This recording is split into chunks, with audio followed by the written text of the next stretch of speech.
Lição número 14 do curso em Milagres, comentada por Ken Wapnick. Deus não criou um mundo sem significado.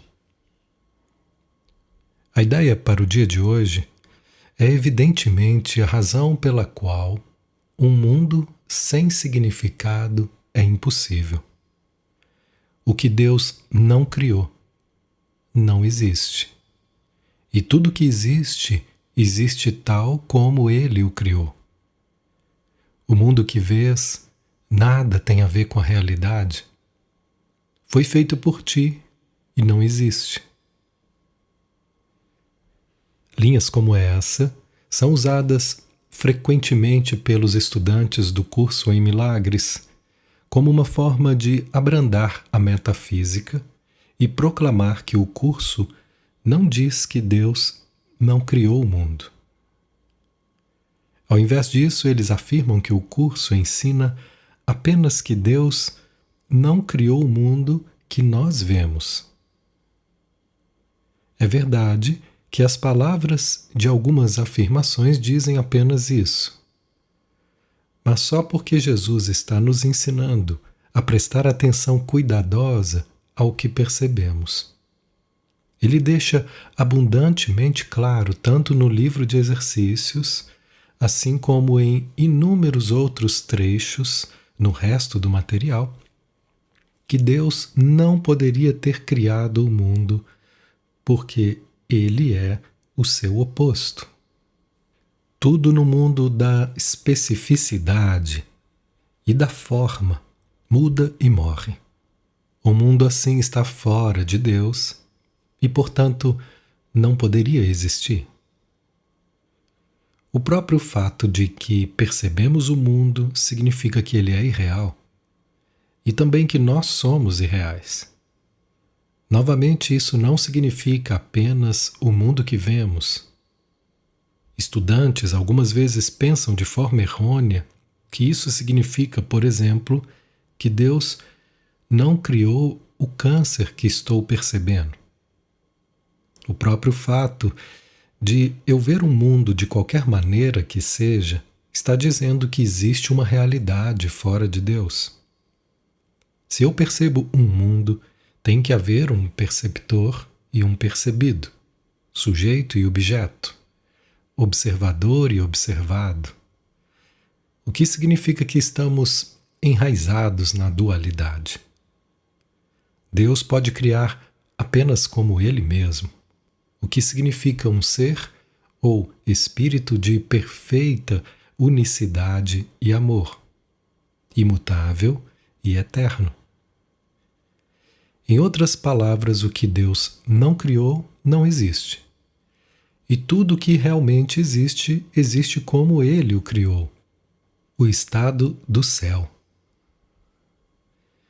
2. Os exercícios para o dia de hoje devem ser praticados com os olhos fechados do início ao fim. O período de exame da mente deve ser curto, 1 minuto no máximo. Não tenhas mais do que 3 períodos de prática com a ideia para o dia de hoje, a menos que os aches confortáveis. Se isso acontecer, será porque realmente compreendes para que servem. Novamente, Jesus não exerce pressão sobre nós. A 4ª sentença é interessante porque nosso conforto também pode ser devido à nossa não compreensão.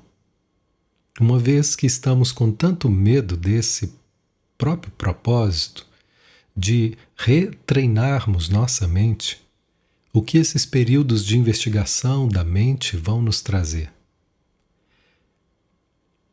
Nesse caso, nosso conforto seria espúrio, o que não é o ponto de Jesus aqui.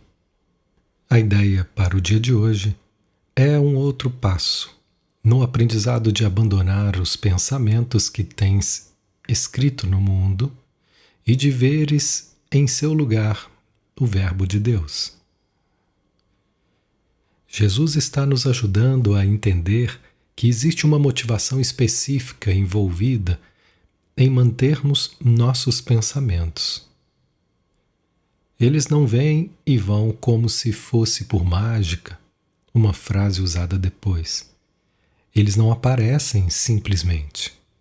Por exemplo, quando estou tentando me aquietar para meditar e rezar, e de repente surgem pensamentos alheios e distrativos, eles não vêm de lugar algum.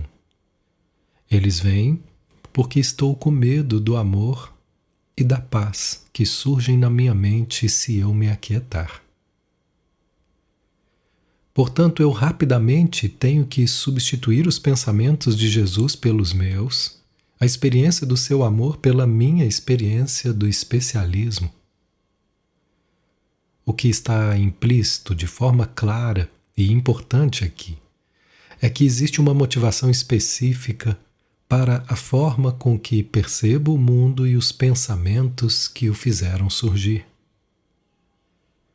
Se eu puder liberar aqueles pensamentos que acontecem quando peço a ajuda de Jesus para olhar para eles, eles vão desaparecer.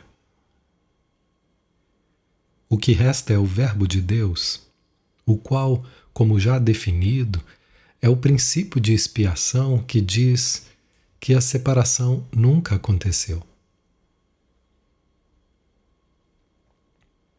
3. Os passos iniciais dessa troca, que verdadeiramente pode ser chamada de salvação, podem ser bastante difíceis e até bastante dolorosos. Alguns deles te conduzirão diretamente ao medo.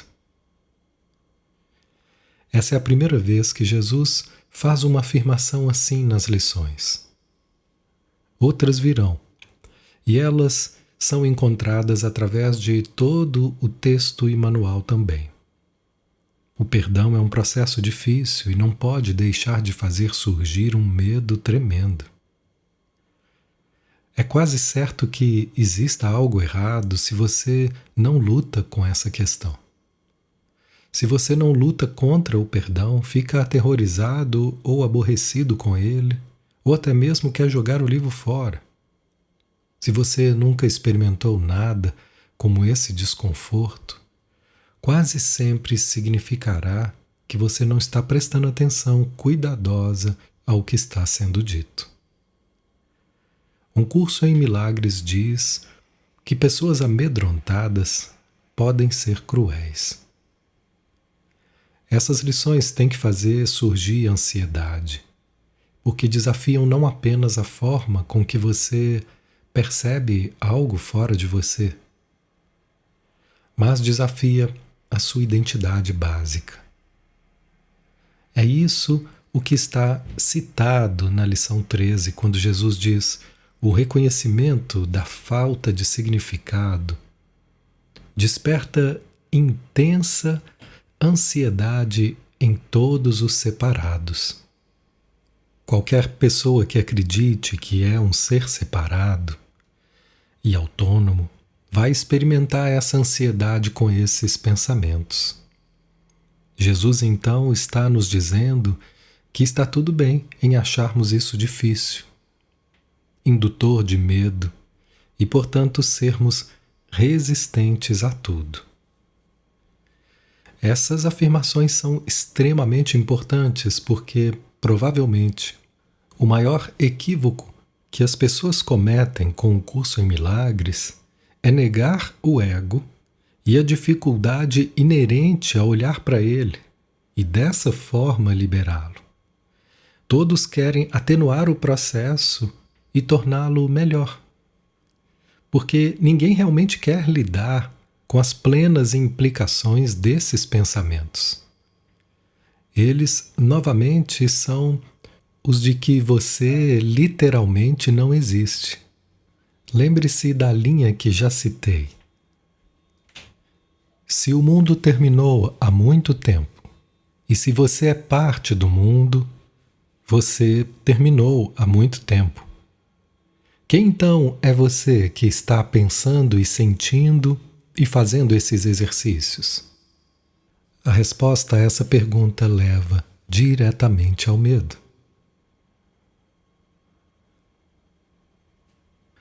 tu não será deixado lá. Irás muito além disso.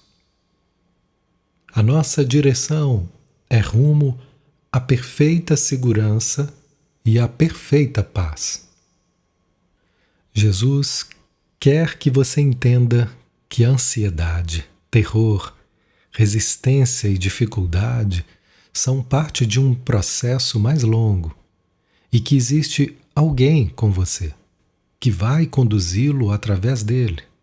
Como já vimos, ele fala sobre o Espírito Santo como estando lá para levá-lo através de um terror aparente. Ele vai levá-lo através do círculo do medo para o amor de Deus, que está do outro lado. É por isso que é essencial cultivar um relacionamento com Jesus ou com o Espírito Santo. Alguém dentro de você, algum pensamento não egóico que pode levá-lo através do processo.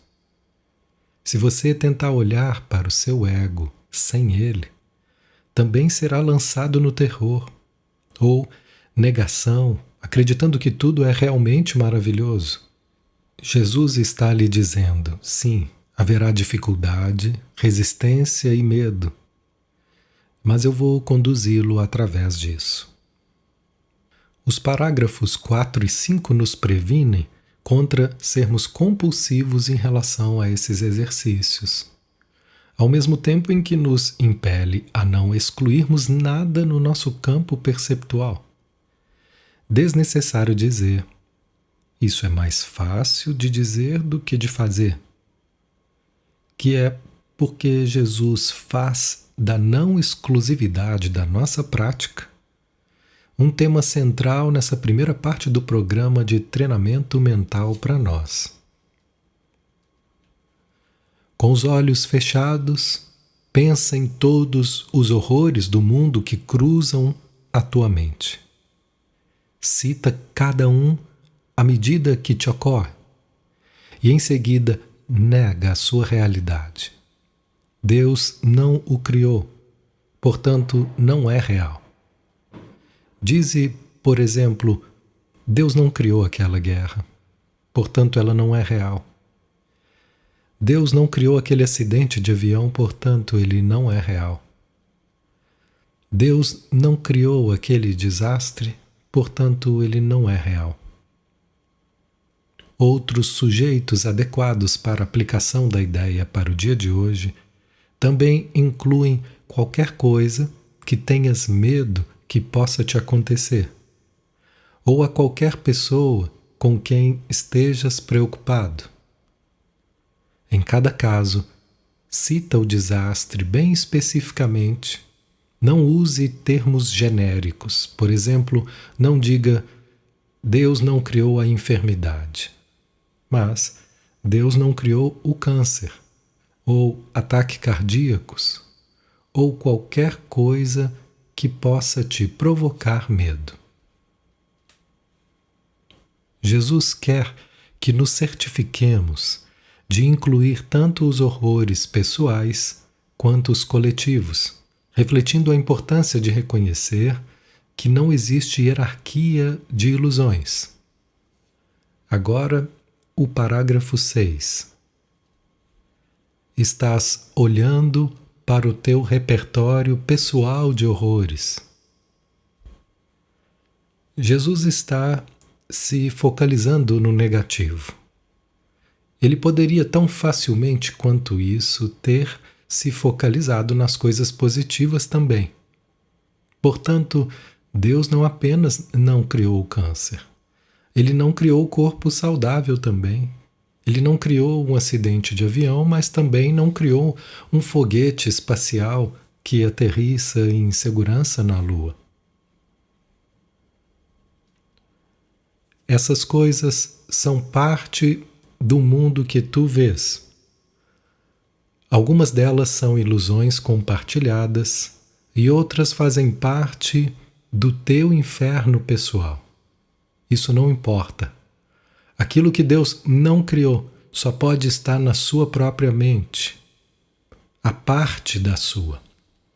Portanto, não tem nenhum significado.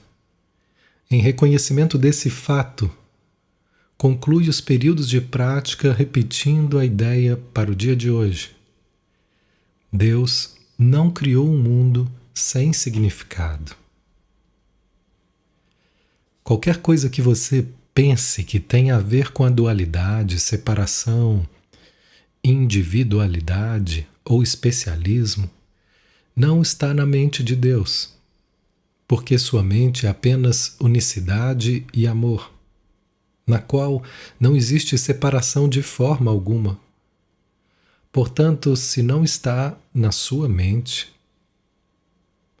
não pode ter significado e certamente não existe.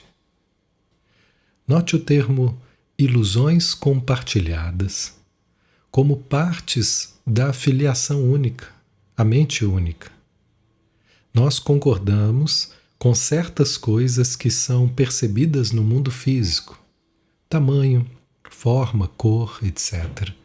No entanto, o fato de serem compartilhadas não as torna reais. São simplesmente ilusões compartilhadas.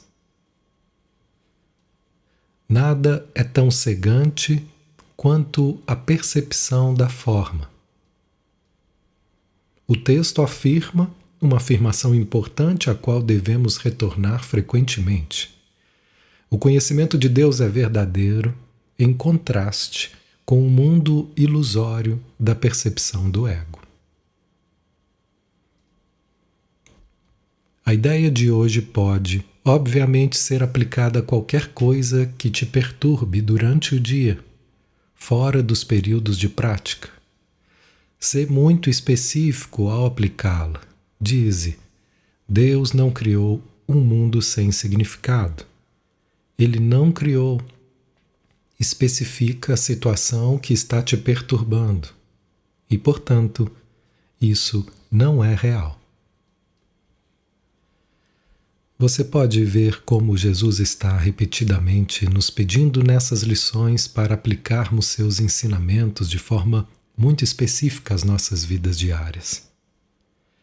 Não fazer isso assegura que nunca serão verdadeiramente aprendidas. O que é claro é sempre a tentação dos nossos egos. Gentilmente ele nos guia no aprendizado do processo de trazermos as ilusões do nosso mundo específico da forma ao conteúdo da sua verdade não específica do perdão. Nessas últimas 7 lições, seguindo-se ao primeiro grupo de 7, podemos observar Jesus construindo uma lição ou ideia sobre a outra.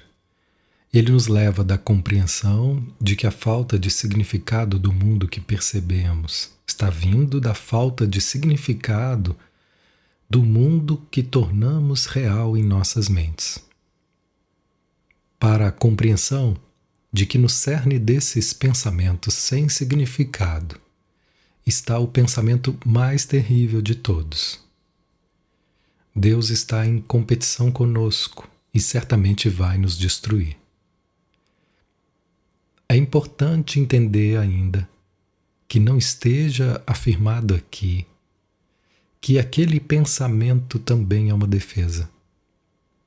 Ele diz que eu existo, sou importante e tenho o poder de deixar Deus zangado, fazendo-o pensar tão insanamente quanto eu, como o texto explica nessa passagem descritiva de As Leis do Caos. Pensa no que isso parece fazer com o relacionamento entre o pai e o filho.